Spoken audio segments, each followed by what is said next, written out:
Welcome to Reddit After Hours. This is r/malicious compliance, where OP bursts into their parents' house to poop because they won't build him his own bathroom. Our first post comes from Glowing Trash Panda, titled, "It will be fine, you can just come over here to poop." So, my parents bought this house that's on river stilts next to their house for me to move into to help them out in a number of ways. That's super awesome, and I'm forever grateful. However, my mother doesn't like to always think things through and rushes through them, and God forbid you disagree with her. So it happened that apparently I just had to move to the river house before the recent blizzard hit, or the world would fall apart or something. Okay, fine, I'll move in. But the problem is that the previous owner died halfway through renovating the place, and it doesn't have functional water or sewer. But my mother, in her infinite wisdom, decides that doesn't matter, and that I can just walk next door to my parents' house every time I need to use the bathroom until my dad finishes getting the water/sewer done. She said that she would finish it the day that I actually moved in, or the next day after I officially moved in, and then proceeded to say that I can just walk over every time I needed to poop. Well, I know my dad, and that was never going to happen.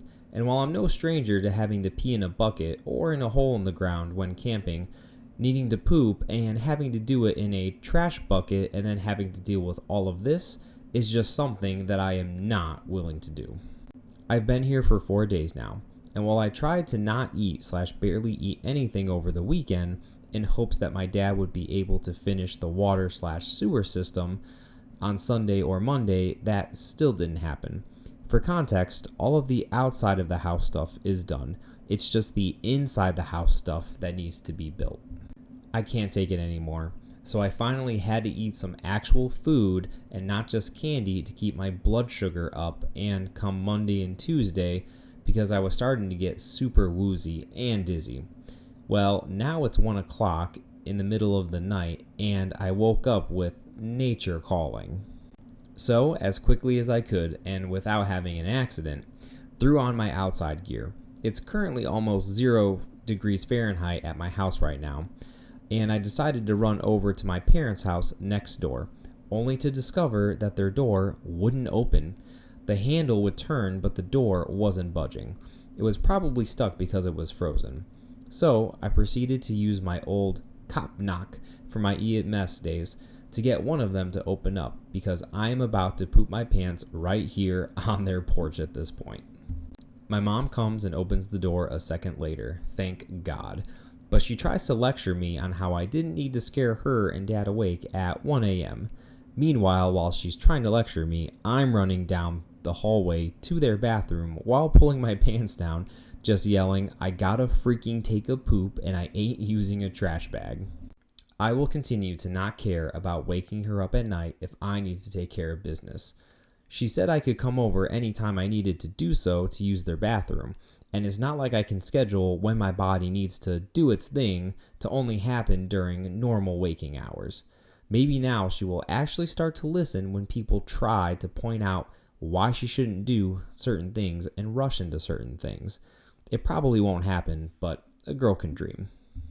Edit. Just to add a little bit of additional context, I'm paying my parents back for this new house once my old house sells, with the proceeds left over after my old mortgage is taken care of. The new house is a stilt house on a riverbank that they got for only $20K. It's not like they just bought me a house outright to give to me, and the move easily could have waited another week. The old house I was living in was completely livable.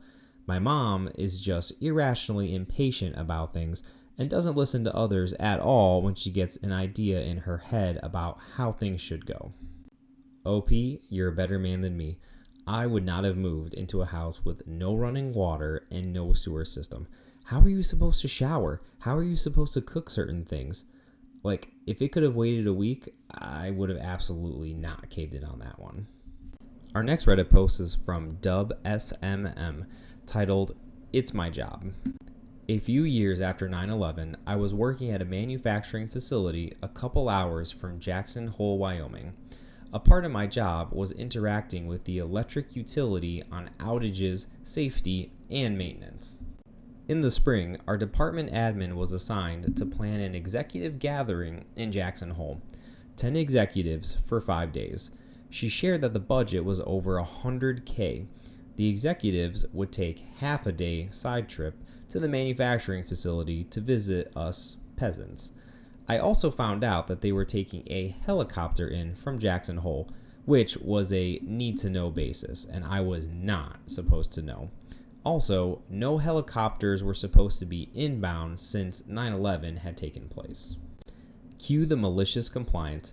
My job required me to report any aircraft flying near the high voltage direct feed power lines. I spotted the helicopter and dialed up the utility to report it. The utility sent the on-site security to verify and ID the helicopter. It landed on a pad nearby and was swarmed by 3 security trucks. They ID'd each passenger as it was their job. This delayed the executives, so they really only got to spend about an hour at the facility and flew back. I was just doing my job, security was doing their job, and the utility followed procedure. OP, it seems like these corporate bigwigs just wanted to fly in so they can show off how much more important they thought they are than everyone else. I hope their little run-in with security brought their egos back down to earth just a little bit. Our next post comes from Easy Economics 8461, titled, "Enjoy Your Mail, Jerk." I used to work for a large life insurance company, talking to customers on the phone. I got a call from a foul-mouthed, sharp-talking, abusive caller. I could see through the phone that the butthole was probably a suit-behind-the-desk kind of guy. He spoke beyond sharp. He was loud, forceful, and peppered with his speech, with just the worst profanity. He demanded to know if he could split his life insurance benefit between 2 people, and if they had to be family. I told him that he could, and no, they didn't. He then demanded to get the change of benefit form sent to his office. I told him that I could do this. He made me repeat back to him what we spoke about and that I promised to send the change of benefit to his office and not his home. He said his wife was too busy and didn't need to be bothered with such menial business. He actually said, "Repeat after me, I will," and made me do this twice. By the end of this call, I was practically in tears. I was shaking. But I kind of had an idea of why he wanted me to send it to his office, not his home. Can anyone else guess why? Well, I sent the change of benefit form to his office as requested. I did not, however, mention the automatic, I can't do anything about it, confirmation of beneficiary change letter that would be sent to his home address, listing the amounts and names of the beneficiaries. I went back in a week later and found that the change was made as requested, but eventually was changed back to only the wife again. OP, looks like you caught a cheater dead in his tracks. I hope his wife is able to leave him, but either way, good on you for exposing him, OP. Our next Reddit post is from Possible Seaweed 4815, simply titled, "Malicious Compliance." I used to work at a mid-sized company where our department had its own supply closet. Everyone knew the rules. Take what you need, don't hoard, and keep the area tidy. Simple enough, right? Apparently, not for our new micromanaging office manager, Karen. Karen was obsessed with cost cutting. She'd swoop in like a hawk every morning, inspecting the supply closet. If a box of pens was a little lighter or the post-its weren't perfectly aligned, we'd get a stern email about unnecessary consumption. She even implemented a sign-out sheet for supplies. Want a highlighter? Better justify it in writing. One day, Karen decided to escalate. She put a lock on the supply closet and declared herself the sole key holder. If anyone needed something, they had to email her and wait for her to approve the request. This was, of course, on top of her other duties. So getting a new pen could take hours. Needless to say, productivity started to suffer. So, cue the malicious compliance. A coworker of mine, Tom, was a bit of a prankster, but always stayed within the rules. He decided to test Karen's new system to its limits.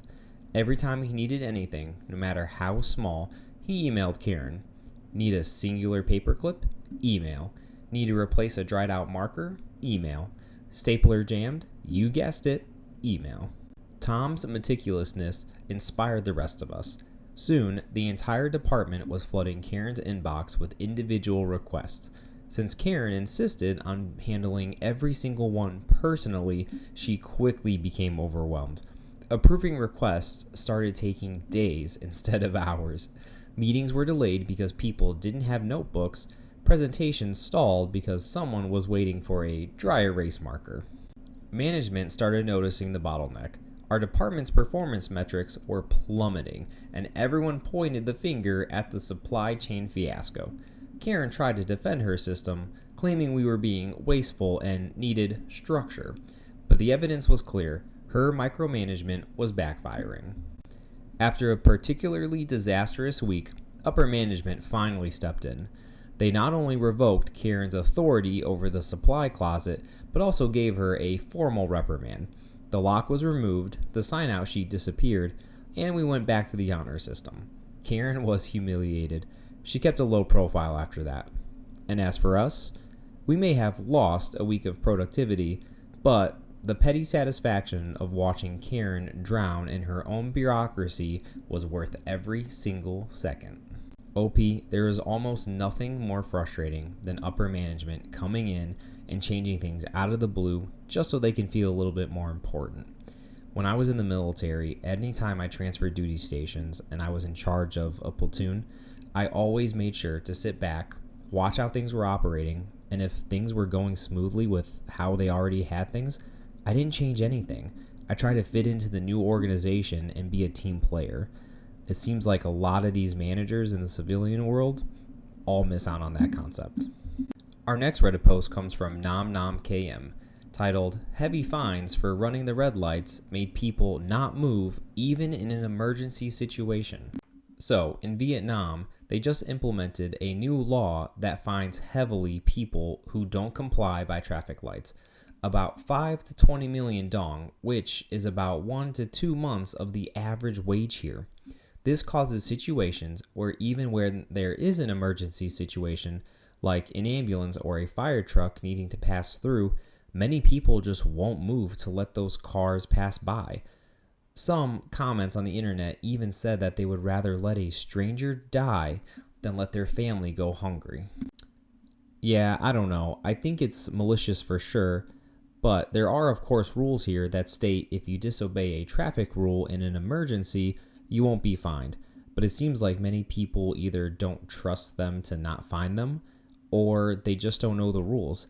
I would personally move for an emergency vehicle, but I'm not exactly thrilled with this policy. Just as a reference, I looked it up. 20 million dong is about 787 US dollars. That's a lot of money, even in the US, for one ticket. The average ticket in my state is like $130. And as far as people not moving over, like, I get it.